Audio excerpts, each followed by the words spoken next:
आज एक छोटी पण आत्मचिंतन करायला लावणारी बातमी वाचली. ATM मशीनमधून दुप्पट पैसे बाहेर येत आहेत हे जेव्हा लोकांना कळले तेव्हा तिथे लोकांची गर्दी झाली. खरं तर अपेक्षित हे होतं की पहिल्याच माणसाने हे बँक अधिकाऱ्यांना तुरंत कळवायला हवे होते. पण स्वार्थ हा तत्वांना कसा पायदळी तुडवतो हे अतिसुशिक्षित अशा पुण्यात पाहायला मिळालं. यातून समजायचा मुद्दा हा की जे लोक जादा पैसे लाटत होते काय ते शिकलेले नसतील? कमीत कमी 10वी 12वी पदवीधर तर असतीलच ना. मग इथे प्रश्न असा की शिक्षण घेऊनही जर माणूस कुनीतीवर चालतो तर ते शिक्षण मानवी मूल्य जपण्यास परिपूर्ण आहे का? सोने की चिडिया थी मेरा देश पर क्या से क्या हो गया आज. आणि म्हणूनच शिक्षणाबरोबर तुम्हाला धार्मिक शिक्षण संस्कार पण हवेत ही मागणी इस्लाम करतो. इस्लाम हा दीन व दुनिया दोनों सीखना चाहिए या शिकवणीवर पुन्हा पुन्हा भर देतो.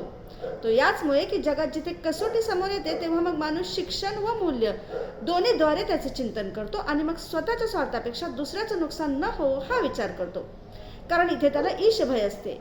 कुराण त्याच्या मनावर पुन्हा पुन्हा ठासत असतो की ह्या जीवनात केलेल्या प्रत्येक पाप पुण्याचा हिशोब त्याला मृत्यूपश्चात जीवनात द्यायचाच आहे.